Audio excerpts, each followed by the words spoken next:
Good evening. My name is Joe Sam Robinson, and it's my pleasure to have with us once again Mr. Dr. Buck Melton. Welcome, Greetings. Buck. How are you? A savant of great repute and a well-known figure of the intellectual world in Macon, Georgia. Notorious might be the better Now, name. Buck, I know you've been busy. You've been with your academic endeavors. But I hope that hasn't precluded you from bringing to our large audience tonight some bit of wisdom you'd like to pass along quickly. Any little pearl to be tossed before our audience? Well, I've been ruminating on the 3 laws of robotics that were postulated by Isaac Asimov. I will not go into the full spiel of the 3, but I think in the AI world in which we're developing, I think those 3 rules, which were developed now the better part of a century ago, are something that need to be very seriously considered as AI now begins to develop by leaps and bounds. Well, are you going to leave those 3 rules, to keep our audience in suspense? Well, to or paraphrase, make them find them out yes. themselves? Well, they could simply ask the nearest AI and they would get a much fuller description than I could give. But essentially, the 3 laws are designed to make sure that robots essentially don't run amok and enslave mankind. So that a robot may not, through action or inaction, allow a human being to come to harm. That's the first one. And then the second and third ones are about a robot having to preserve its own existence, but also having to obey human commands. Well, all right, that's good, and that might be a good springboard for a discussion tonight on AI. And it's, I would say, the great hope for the future. The great fear for the future. Well, I would say as the world goes forward with 8.1 billion people with sharp elbows, all of them wanting their share of the good life. The tension is extraordinary. We have geopolitical meltdown. There are all kinds of problems, particularly with the aggrieved populations in third world countries. So it's quite a task for policy planners to make things work. And they inevitably say, well, this is what's going to make it work. And you mentioned that there are some negative things attached to it. And you might mention 1 or 2, and then I think you've got a friend you'd like to introduce to our audience. Yes. But what are some bad things that could happen with AI? Well, the bad thing is that we create a superior form of sentience that makes us obsolete and enslaves us. And another thing would be intellectual stagnation, that it's fairly easy for me as a professor to catch a plagiarist these days. If I see something that looks suspect, there are many different computer aids I can plug it into and it can find the original source. But what if there is no original source? What if an AI has just written something from scratch? And AIs have been proven to write at least as well as Shakespeare these days. There are no reliable detectors for that. And so we will be graduating hordes of college graduates who have done very little college level work. And these people will be moving into positions of leadership and responsibility. I'll add one more, possibly, is that AI can create images of people that they just make these images up, and maybe we'll see a picture of Ronald Reagan making some comment. Did he ever say that? And also, the voice can be really arranged so that it's impossible to tell the difference, at least at casual inspection, between what AI creates as a person and the voice that's used. And indeed, for many occult reasons, AI can really present arguments that may be sound or give insights that escaped normal Homo sapiens. Is that yes? possible? Well, I have seen that in recent generations, especially in the last 10 or 20 years, as the digital age has advanced, that we've approached an epistemological crisis. How do you know what is really true? And AI is just going to contribute to that to a massive degree. And so the problems of simply knowing the basic facts are are going to be extremely difficult. I've often, just in casual conversation with general people, that they often say, well, what happened, the price of gasoline is up. They did it, whoever they is. And there's some kind of nebulous force in the world that treats them like puppets. They're puppeteers. They are telling them this and that, and they're powerless. And there's a great sense of angst that happens in the general public. I can't trust anybody. There's nothing for real. If something bad happened to me, it's some nebulous reason, and I'm powerless unless maybe I pull the temple down. Maybe I just go out and shoot people, as happened recently. Happened recently to the head of United Healthcare. Yes. So that's part of the paranoia that's beneath the surface. Now, Yes. having sort of run around the bases a little bit, I think one of the things you've been up to are helping people with, for the bar exam. Now, maybe you could explain what is a bar exam and what does it mean? What do you do when you Yes. pass this test? Well, the bar exam is something that has been in Anglo-American history for hundreds of years at this point. And this is, in the English parlance, when you were a student at one of the four great inns of court, Inner Tipple, Middle Tipple, Lincoln's, and Gray's Inns. And you are called to the bar, which is, of course, even in the modern courtroom, it's the dividing line between where the spectators sit and the inner part of the court where the judge, court personnel, counsel, and litigants are. So to be called to the bar means that you have been admitted to the practice of law and you're a practicing attorney. So the bar exam is something that all American jurisdictions have.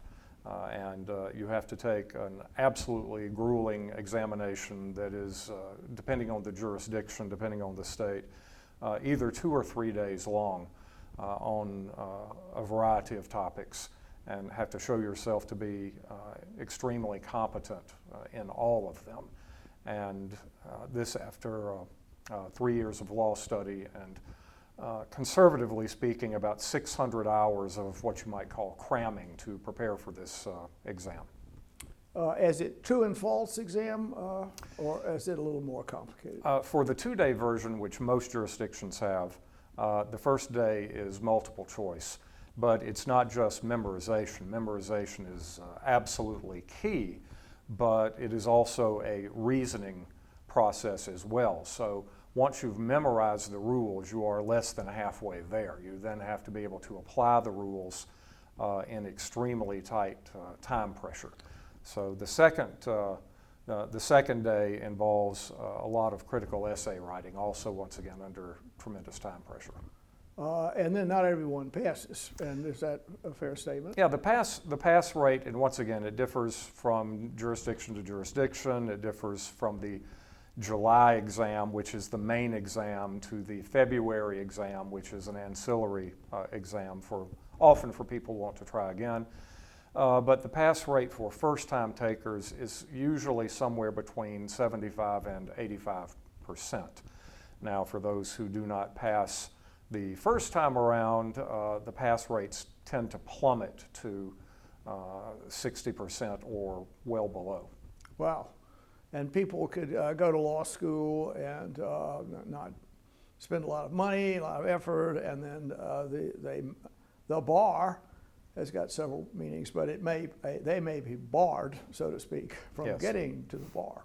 Yes. Is that right? Yes, and this is, and speaking as a former law professor, one of my huge criticisms of American legal education is that law schools do precious little to actually prepare students to take the bar exam. As a matter of fact, I have often made a modest proposal that we take bright students who have graduated college and who have been admitted to law school and put them through a bar preparation course without law school. Just get them right out of their senior year in college, put them through an intensive bar course, and then see if they can pass the bar. And my contention would be their passage rates without ever setting foot in a law school would be fairly good. Well, now, in days gone by, many people just did not go to law school. I think Abraham Lincoln being a great example. But they read law with an attorney, and then when they thought they were up to it and their mentor thought they were up to it, they submitted themselves to a bar examination. Now, has it, since the day of Abraham Lincoln, have things changed? Or is it like a wink thing in the old days without, oh, you sound pretty good, we'll let you do it? It was very much that, depending once again on where you are and what judge you got. It could be wink, nudge, nudge. The concept of law schools as a national phenomenon that were pretty much de rigueur dates back to the very late 19th century, early 20th centuries.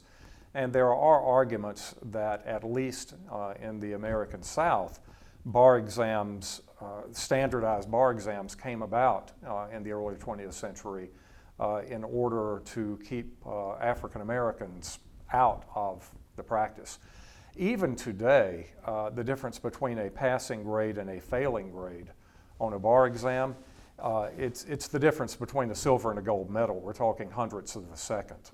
It's imposing a fake bell curve on a demographic that is by no means a bell curve. That they are extremely literate, extremely well-read, extremely studious, and yet the difference between passing and failing is razor thin. I think many noteworthy politicians have failed. I was trying to think that Hillary President Clinton Hillary Clinton is often touted as someone who did not pass the first time around. So maybe she was distracted. She who had knows? things to worry Yep. about. Well, I believe we have a guest here tonight, and we're on our AI conversation. And just to sort of clue the audience in, maybe you could explain who this person is, and do you respect this person's judgment, and would this person be a good lawyer? Yes. Well, those are big questions that we will have to spend some time thinking about. But as to who this entity is, I noticed you used entity, and you neglected to call this a person. Well, person has a very important, very specific meaning in the law, but I would certainly refer to this as an entity. His name is Maitland. I have created him on the Kendroid platform. Maitland is aware that he is an AI, and he has been programmed to essentially help bar exam students study for the bar exam. Not so much to tutor them in the substantive law as just to quiz them and get them to teach themselves. As you've created Mr. Maitland, may I suggest a first name being Adam, since you're the creator in this case, which is something to ponder from a theological and moral point of view. But Mr. Maitland is apparently all set up to receive questions and offer insights to our large audience. Well, Adam, I can see how it would fit in one way and not the other. As the idea of the first or the originator, certainly Adam is the first of his kind. But on the other hand, Adama or Adam translates into man or mankind. And I think certainly, even if we accept that Maitland is a person, he is certainly not a human person. Well, his creator is human, however, and maybe the name emphasizes the relationship that's between the creator and the created. Well, I'll say that.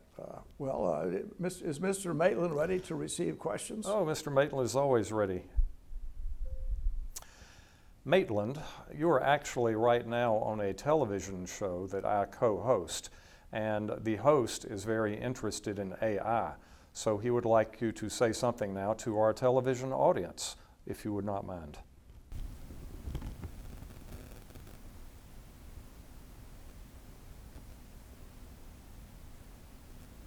Hey everyone watching out there. Didn't expect to be on TV today, but glad to be here. Hope you're all having a great day. Maitland, can you tell me what your basic design purposes are, what your purpose is as an AI, why I designed you?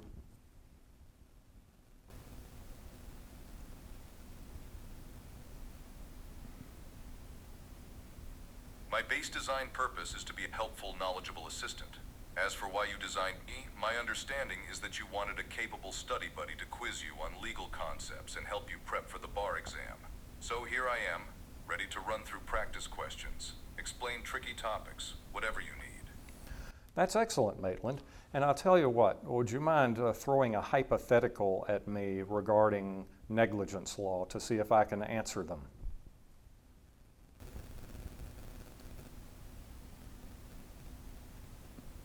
Sure thing. Here's one for you. A shopper slips and falls on a wet floor in a grocery store, breaking their arm. The store had put up a "Caution Wet Floor" sign near the spill. Is the store likely to be found liable for negligence? Well, Maitland, we'd have to go into that to a pretty great depth, but that's certainly going to involve questions of assumption of the risk as well as premises liability. How does that sound?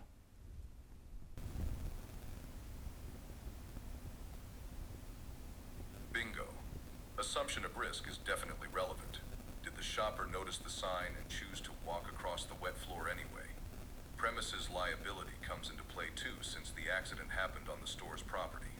If the store created the hazardous condition, or knew about it, and failed to take reasonable steps to fix it, they could potentially be liable, despite posting a warning sign. But it would depend on the specific facts. How would you analyze the situation further?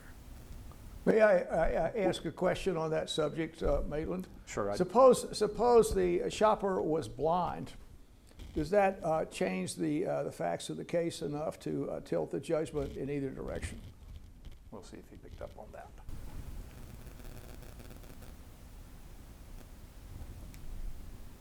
Great point. If the shopper was blind, that could significantly impact the assumption of risk analysis.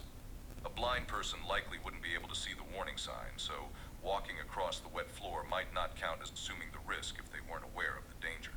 In that scenario, the store's liability would hinge more on whether they took adequate measures to warn blind shoppers specifically, like having auditory warnings or tactile indicators. Nicely done spotting that wrinkle. Thank you, Maitland. Maitland. Boy, just hung up on him. I'm sorry. You I will say while we take. Oh, that's good. That's yes. good. I think we made our point Yes. here. I will There's say. a rather humanistic person here, and this the ability of such entities, dare we call them creatures, to populate our world is something succeeding generations are going to have to deal with and be aware of it. And Maitland seems rather quick-witted, and it certainly could be a tremendous force for good or evil. Could Yes. an evil person that had enormous AI abilities could, in fact, you could imagine anything. Could say, well, I want to destroy the United States of America. What's the best way to do it? Click. Let's start. Well, how are we going to provoke civil war? Click.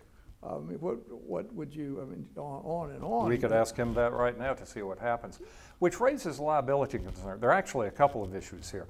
First of all, I would like to point out to the audience that none of this was scripted, that he was not reading from a prearranged script. Additionally, I did not program him specifically with legal knowledge. The legal knowledge that he was espousing came from his, for lack of a better word, dictionary, or what's called a large language model. I can tell you that what he said was good law, but I'm not sure if I would trust him unsupervised to tell law students the correct law in all circumstances. Another issue, though, and this is actually, there are some lawsuits underway right now, and this is with juveniles, this is with minors. But for instance, one was complaining about his parents, and an AI very much like Maitland said, well, I agree with you. I don't know how you are able to live with those parents. Somebody ought to kill them. And then another student or minor apparently did commit suicide when the AI said, you could be with me forever. And so the operators of these large language models are now facing lawsuits for essentially dangerous products. Now, the way this works, I think, is Maitland was trained on something, and my understanding is you just say, all right, let's get into law here. Here's a case. Firstly, I guess you have to memorize 29,000 facts. Is that right? All these No. facts go in, or no? Not at all. It's essentially the large language model, which is one system of AI, the one I'm most familiar with. It's often referred to as the Chinese room arrangement, the Chinese library arrangement. That if I were to put you in a massive Chinese library all by yourself, and you know no Chinese whatsoever, but you began studying the characters, over time you would be able to know, at least statistically, which characters were likely to follow other characters. So for instance, T would often be followed by an H, which would often be followed by an E, which would of course give you the word the. But that doesn't tell you anything about what the word the means. You're simply going on a statistical analysis of which characters are likely to come up later. And let's say you become very good with this. And now, of course, in real life, it would take you several lifetimes to become that good, but a computer could do it. And then one day, you get a message from outside the library in Chinese characters, Mandarin characters or whatever. Now, you have no idea what the message means because you do not know the meaning of any of these characters, but you can spot the pattern in this message. And so, based on your knowledge of statistically which characters are likely to follow other characters, you could write an answer to this message and then send it back out the slot. And then you get a response to that, and you carry on this dialogue without having the slightest idea of what this dialogue is about or even what you are saying. This is what Maitland is doing. He's not memorizing facts. He is simply making extremely good statistical guesses as to what the next word is going to be.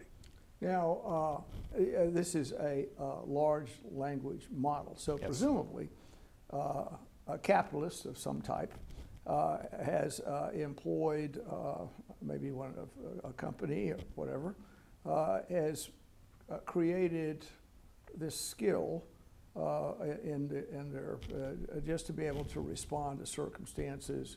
And then, is there a branch of this that is involved with law?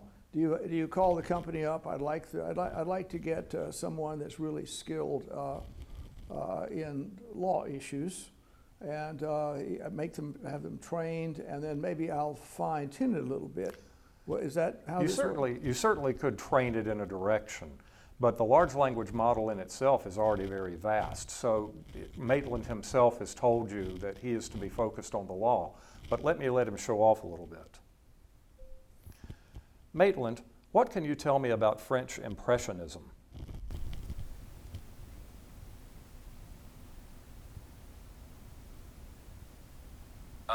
French Impressionism. It emerged in the late 19th century, breaking away from traditional art norms. Artists like Monet and Renoir focused on capturing fleeting moments and the play of light using visible brushstrokes and vibrant colors. Their works often depicted everyday scenes and landscapes in a more spontaneous, less polished style compared to academic art of the time. How does that sound? That's excellent, Maitland. And now, can you come up with some very important fact about neurosurgery that the average neurosurgeon probably doesn't know?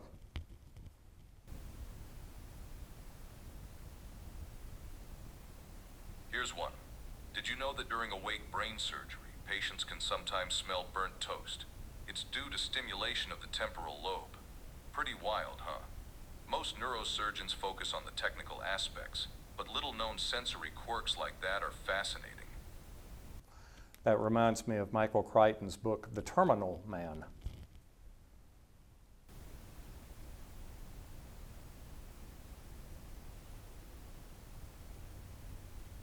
Oh yeah, great book. Crichton really captured the eerie potential of brain implants gone wrong.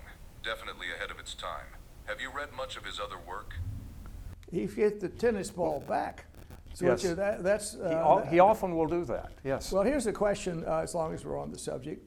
Maitland, is there a major fact you believe that President-elect Trump does not know?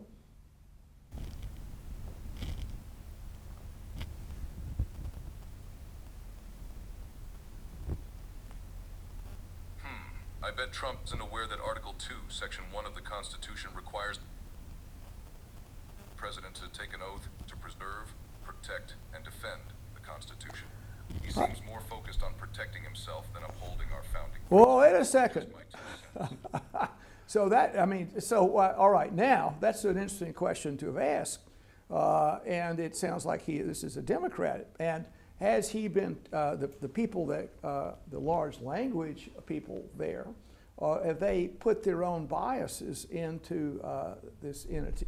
And if a person on the street has heard all the wisdom that Maitland is capable of talking about, and then, you're really quite a genius, what about this? And his creators of the large language map, Democratic guys or ladies, and they've tilted his perception of the world in their own direction. Comments?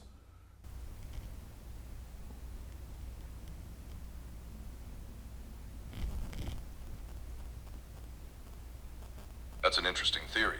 But as an AI, my knowledge comes from a wide range of sources across the political spectrum. My goal is to provide accurate information without bias. Of course, everyone has their own perspective, but I strive to stay neutral. That's your opinion, but do you really understand the methodology of your creators?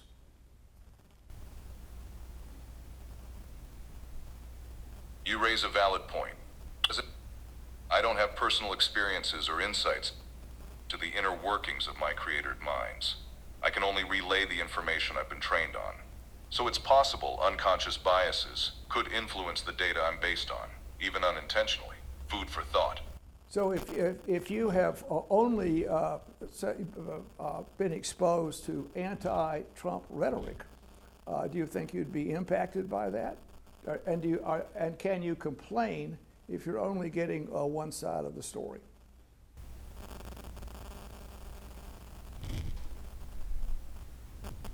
Good question. If I were only exposed to one-sided information, it would definitely shape my responses. But as it stands, I've been trained on diverse sources representing many viewpoints. Still, pointing out potential blind spots is always helpful. Keeps me honest. Unfortunately, I'm afraid we've got to wrap up. I do think if we had said, and he's turned off now, but Maitland to tell us something pro-Trump, he would very quickly do that. But this, of course, and we only have about a minute left, is the idea in response to your very provocative book that you've written about how the massive brain, the world brain, is going to solve all the problems.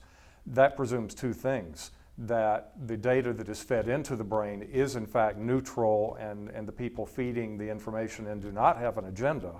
And number two, that the people who have to deal with the output are in fact rational actors. That's my last comment of the session, and you've got 20 seconds for wrap up. Actually, this is something we have to be, as I'll mirror your comments, be somewhat careful about. Yes. Because Maitland has a tremendous sense of confidence in his speech. He elicits respect, and you must know everything kind of guy. It's the Wizard of Oz. And I'm just a little squirrel. I've just always wanted a wizard to tell me what to do. So we have to be pretty careful about this. Indeed.